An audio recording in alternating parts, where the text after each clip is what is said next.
জায়গাগুলো আছে রবীন্দ্রনাথ ঠাকুর রানিং করবো না, রানিং করলে হবে না দাদা ভাই আমাদের। আমরা তো যখন স্টেশন নিয়ে যাচ্ছি না, আগে স্পিডে নিয়ে যাবো আপনাকে সব প্লেসটা। হ্যাঁ, ম্যাক্সিমাম মিউজিয়াম নিয়ে 2 ঘন্টা লাগবে। সমস্ত জায়গায় দাঁড় করে গাইড করতে হবে, বুঝলেন তো। প্রথমে আমরা কোথায় যাচ্ছি এখন? এখন এটা হচ্ছে শান্তিনিকেতন বিশ্বভারতী ক্যাম্পাস। আচ্ছা, প্রথমে যেটা যাবো সেইটার নাম? প্রথম যে জায়গাটা যাবো সেই জায়গাটার নাম হচ্ছে 3 পাহাড়। 3 পাহাড়।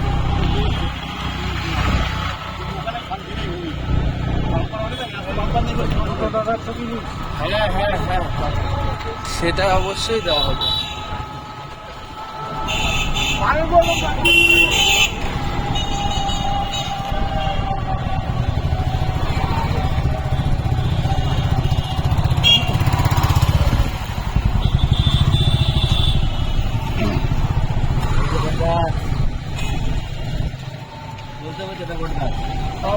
সব বলা হবে। এই যে আমার ডান দিকে যে জায়গাটা দেখতে পাচ্ছেন, এই জায়গাটার নাম হচ্ছে 3 পাহাড়। 3 পাহাড় নামের উদ্দেশ্য হচ্ছে মহাশয় দেবেন্দ্রনাথ ঠাকুর, রবীন্দ্রনাথ ঠাকুরের পিতা, উনি এক কোপাই নদীর তীরে থেকে এই চারা গাছটা নিয়ে এসে লাগিয়েছিলেন। যে কোপাই নদীর তীরে রবীন্দ্রনাথ ঠাকুর একটা কবিতা লিখে গেছিলেন, আমাদের ছোট নদী চলে আঁকে বাঁকে, বৈশাখ মাসে তার হাঁটু জল থাকে।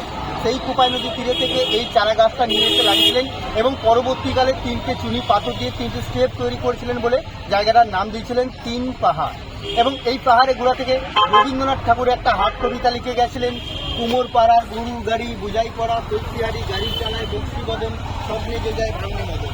এবং বাগদাদির 4 লাইন কবিতা উনি লিখেছিলেন বাংলাদেশ সিলাই দয়, যেটা হচ্ছে রবীন্দ্রনাথ ঠাকুরের স্ত্রীর বাড়ি ভবতারিণী দেবী।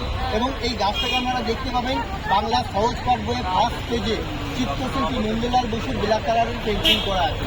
এবং 3খানা চুনি পাথর নিয়ে আসা হয়েছিল, একটা বাংলাদেশ সেলাই জয় থেকে, আর কলকাতা জোড়াসাঁকো থেকে, আর একটা শান্তিনিকেতন থেকে।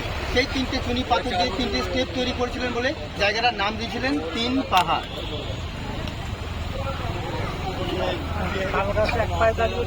না